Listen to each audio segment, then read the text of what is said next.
voglio così intrattenervi 10 minuti parlando di ricchezza lessicale siciliana, tipicità e soprattutto bellezza. Misi l'uduro mio a moggio misi e da l'uduro lo moggio io c'ha via, vinne lo moggio con lo son balisi e se puità l'uduro paso via, dinari una via per fare spisi, accordarsi con buono non si potia, come avvisa sto dubbio un ton misi e lo mascio della poesia. Stanno venendo le nostre due paci, che ora che venno paci e mariti, d'incapoanno le figliolette nati, senza peccato, come voi sapete. Dimmi a puzzanica onde vai, così il mattino non c'è cima carrossica di lo mondo a noi vicino, c'è ma ancora luci, la rugiada tra i prati, donde ancora non t'arruci la lidoro delicati.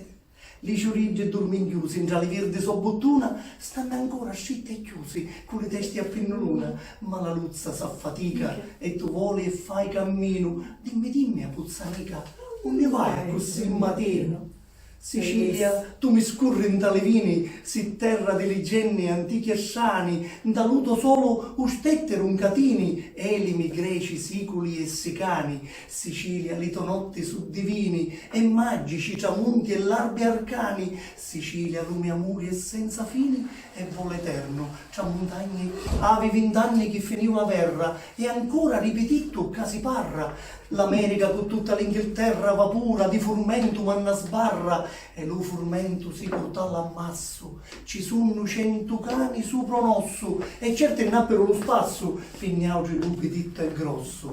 Chi era moleti a chi era alle elezioni, credendo che ne eravano lupani, invece mi scalarono la razione, ne giattano più tinte delle cani. Un poeta salenaro, davanti a un mulino abbandonato, con i felini ti facisti a varva, t'arriducisti asilo per li corva, di tanta vera e gente nobilitati, n'arrestano due mura sderrubati, tra la biancura di le salini, tra canti di salina e marinara, la tua funzione fu preziosa e rara, di Giafari tu fusti la bannera, e ora, mutando l'occhio allo passato, penso che all'uomo è veramente ingrato, tu lo servisti e lo facisti leto, ma per compenso ti metti io di lato. Questa è la bellezza. Adesso voglio insieme a voi entrare invece un po' nelle espressioni tipiche, nella vita quotidiana del siculo. Parlavamo di siciliano docco, parlavamo che ci sono siciliani che non sanno parlare bene il siciliano, ma perché sono italofoni, sono stati abituati da famiglie italofone a parlare solo l'italiano e quindi sono di quelle famiglie in cui era censurato parlare il dialetto. Considerate che tra gli anni 50 e gli anni 60 è iniziata una sorta di dialettofobia, cioè anche le persone non colte vedevano nell'italiano uno strumento di emancipazione per quell'epoca, quindi cominciarono a investire sui figli, mentre prima i figli negli anni 30 e negli anni 40 venivano prelevati dalla scuola elementare alla terza elementare. Mia madre è una di queste, mio nonno l'ha prelevata in terza elementare perché doveva aiutare la famiglia, erano 8 figli, mentre negli anni 50, tra gli anni 50 e gli anni 60 inizia la dialettofobia, cioè tutte le famiglie cominciano a vedere un futuro nell'italiano, cioè nell'insegnamento, e quindi cominciano ad avere fiducia nella scuola, cioè, nell'istituzione scuola, perché come strumento di emancipazione. Ecco, dopo questo cappelletto, io la leggo, è una mia relazione che presento ogni tanto, è pubblicata pure in diversi siti. Gesti e parole scandiscono l'esistenza dell'uomo. La comunicazione è lo strumento che sancisce e consacra la libertà di pensiero di cui ogni individuo si avvale per manifestare emozioni, sensazioni e stati d'animo. Spesso alle parole si preferiscono i gesti. Io in questo momento, mentre parlo con voi, non posso fare a meno di non gesticolare. E ancora più diffuso risulta essere l'utilizzo di entrambi i codici. Quindi, mentre uno parla, gesticola, è una cosa naturale. Il linguaggio non verbale diventa il protagonista assoluto e il non detto, infine, dice più delle parole. Il siculo incarna questa dimensione riuscendo a produrre un lessico variegato e contraddittorio insieme a una vasta gamma di gesti che accompagnano ogni singola parola. La sua è una comunicazione baggiana, che passa dall'esaltazione di sé e dei luoghi in cui vive alla denigrazione di ciò che lo circonda. Divinizza e diffama con una semplicità disarmante. Per capire a fondo bisognerebbe introdursi all'interno della Sicilian Life, in cui gravita il siciliano doc. Sono essenzialmente le piccole cose quotidiane a fare di esso un esemplare unico. Siciliano è patrimonio dell'umanità. Ecco che un semplice mal di denti per il secolo diventa fit e mucca. Fit e mucca. Il mal d'orecchio diventa fittaricchia. Il siciliano non segue la nomenclatura dentaria dell'italiano, ossia incisivi, canini, premolari, molari, ma ne fa anche in questo caso una contrazione riducendo a 3 le categorie: dente, scagliuna e agna. Se l'italiano tira fuori i soldi, il secolo invece li ne esce.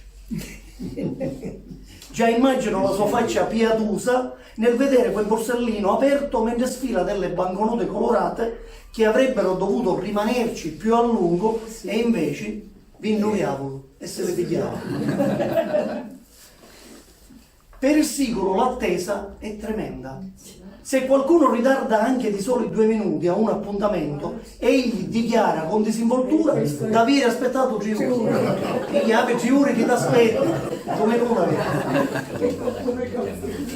Il secolo, guardate che questa è una parte molto interessante e me ne darete atto. Il secolo, dopo un torto ricevuto, riesce perfino a essere così crudele da imprecare disgrazie di vario genere.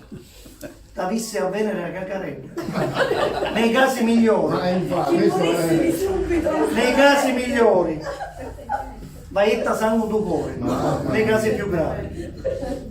Ci sono delle circostanze in cui è talmente grave il torto ricevuto che le eventuali reazioni al danno subito le consegna per mezzo raccomandato.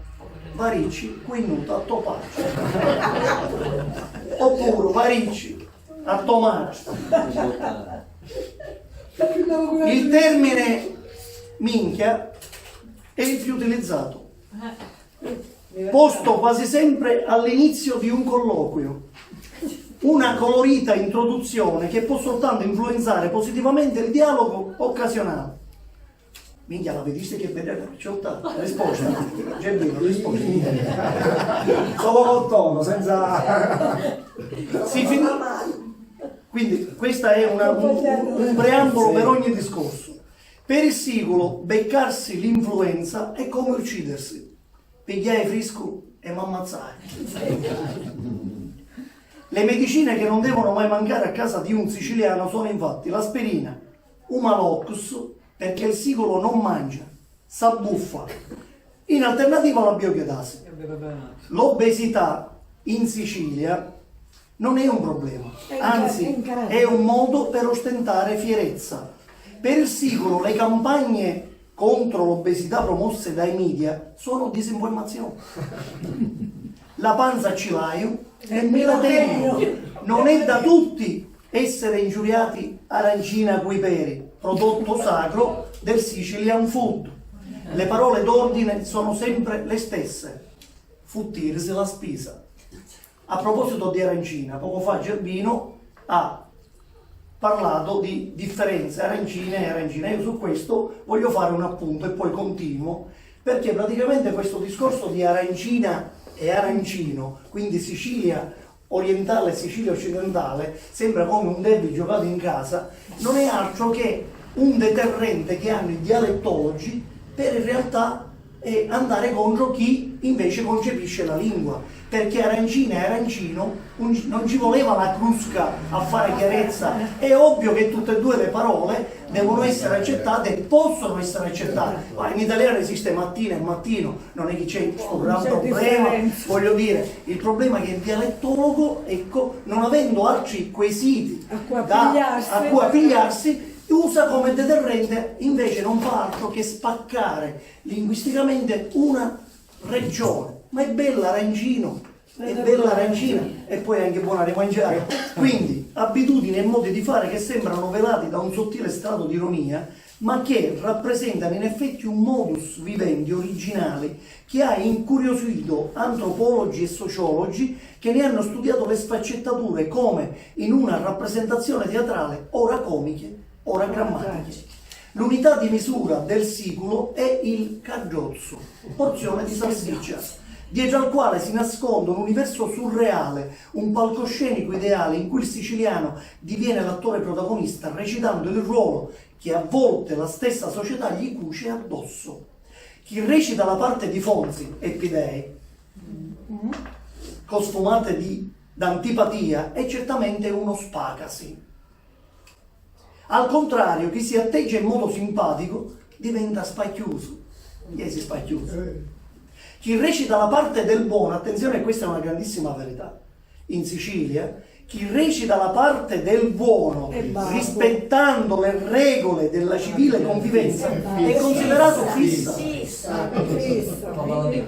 Mentre chi ha deciso di recitare il ruolo opposto trasgredendole, viene etichettato esperto. Se uno passa con russo è esperto. Mentre se uno va all'ufficio e timbra un cartellino all'orario, e sei stato guardate, se da un lato la meglio parola è chi da non si dice, dall'altro versante la parola non detta è spesso quella che si manda a dire.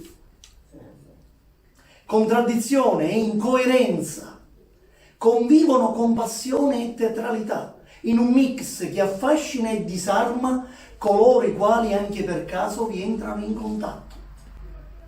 L'insularità vissuta e manifestata attraverso gesti e parole che assumono profondi significati in relazione ai contesti in cui essi si esprimono.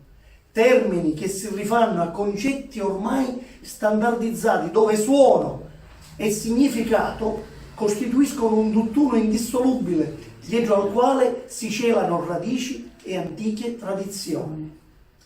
Nulla potrà mai dissuadere un siculo dalle sue convinzioni. Per egli un individuo di colore è turco. È turco. Una bella donna è un pezzo di una persona in giro è pere, il fannullone è vile, il burocrate è un suca inchioscio, la buona occasione è sempre cugnintura, il lavoro occasionale per il sicolo sarà sempre noleto. Un patrimonio linguistico tramandato nei secoli che non ha eguali per incisività e prestanza espressiva, parole e suoni che arrivano dritti al cuore come la dolce melodia di una serenata. Vi ho dato dimostrazione con quella carrellata di poesia, la bellezza della musicalità, che accarezza i sensi e ne ravviva i toni. Ogni termine pronunciato dal siculo è come una pennellata d'artista. Parlare in siciliano non è vergogna, ma una necessaria consuetudine per colorare la nostra vita. Ovviamente io ci credo.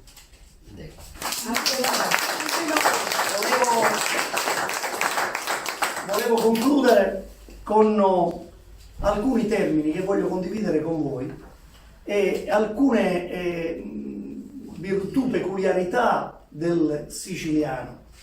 Il siciliano, già l'aveva accennato Giuseppe, è famoso per brevità. Il siciliano è l'arancia diventa arancitello, quasi uno scumarisce con la parlata.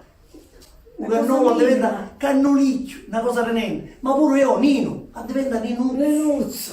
Peppe diventa Pippino, tutto. Questa cosa è di probabile derivazione francese, questo accorciare, sì. Quindi per brevità, per esempio c'è un termine che a me piace tantissimo, io vi sto portando i termini che a me piacciono, accura. Accura è un suono, una frazione di secondo, accura. Dentro c'è un universo, a nonna ci dice nipote, accura, figlio mio, accura. Che cosa significa accura? Stai attento, ma letteralmente tradotto, abbi cura di te stesso, abbi cura. Vedete, già in italiano ci vorrebbero più parole per come dire, esprimere questo accura, non ci vuole niente, è un corpo, accura, già sai. Sì, la semplificazione. Ma la virtù del siciliano non è solo quello di essere breve, quindi di dare questo concetto di brevità, ma anche di come dire, di ambivalenza semantica, perché il siciliano con una parola può dire molti significati, perché vi spiego, accura è bellissimo quando ci dice nonno o nipoteggio, accura, quando ci dice maggio figlio, accura, quindi questo invito. Poi c'è invece che cosa significa? Accura a secondo del tono, come viene detto, e anche dalla mimica, ecco qui subentra il gesto, può essere un atto intimidatorio. Accura, sottointeso, chi le richiede andare giù. Ma non so, per dire che loro hanno fatto anche qualche film, quindi come attori teatrali. Come accura abbiamo un altro terzo significato. Molto spesso accura lo utilizziamo per dirci a qualcuno scansiate, levate in mezzo, è come chiedere permesso, accura. Ecco, la brevità e anche l'ambivalenza semantica. Attia. Per esempio in Sicilia, soprattutto le donne più anziane o le persone più anziane, hanno a chiamare un ipoteca, attia, perché nome e cognome non esiste. Attia, perché attia. Vedete, attia, cioè attia, perché, ecco, oppure come si chiama. Non è la catasta figurine, né come si chiama, non c'è da aggiungere altro. Come si chiama il nome e cognome, già c'è un'intesa. Dove è messa la pasta? Bello è, quando lo capisce, non può sapere come si chiama. Ecco, poi abbiamo parlato di intraducibilità, effettivamente lui ha fatto un esempio spettacolare, Sciatomeo e Fiatomeo, ma io ma neanche lo penserei minimamente di fare una traduzione anche letterale di una poesia e metterci Fiatomeo. Respiro mio. Completamente. Ma anche l'espressione marricriaio. Cioè non è che solo soddisfatto. No, cambia totalmente. Ma come dire, per esempio, in siciliano, molto spesso le mamme, quando parlano in siciliano, ovviamente sono sempre più poche, dicono ai figli, non mi fare dare voci, traducete, non mi fare buttare voci, lo direste mai? No. E buttare voci, il termine in italiano buttare voci, lo dice la mamma siculofona che si sforza a parlare in italiano, è come quando si entra al bar, ecco questo per esempio non lo sa nessuno, quando si entra al bar si dice mi dà una scioppetta. Uno crede di parlare in italiano, ma in realtà non parla né in siciliano né in italiano, perché scioppetta è tedesco, shoppen. Allora, e poi concludo, per esempio, appizzare è un altro termine intraducibile. Per esempio, noi appizzare non solo, per esempio, lo possiamo pure appizzare i solito yogurt. In italiano o appeso i soldi non lo possiamo dire. Ecco, con il senso invece di appendere, quindi appezzare gli scarpe al muro. Quindi vedete ambivalenza semantica ma anche intraducibilità. Poi c'è un termine che io amo più di tutti, questo è per mia, ed è molto comune nelle famiglie siciliane, almeno nel mio territorio è molto comune. Il termine è sapiglio. Il siciliano quando non può rispondere a dei quesiti che gli vengono posti, si ne dice sapiglio, ma ho sapiglio voi.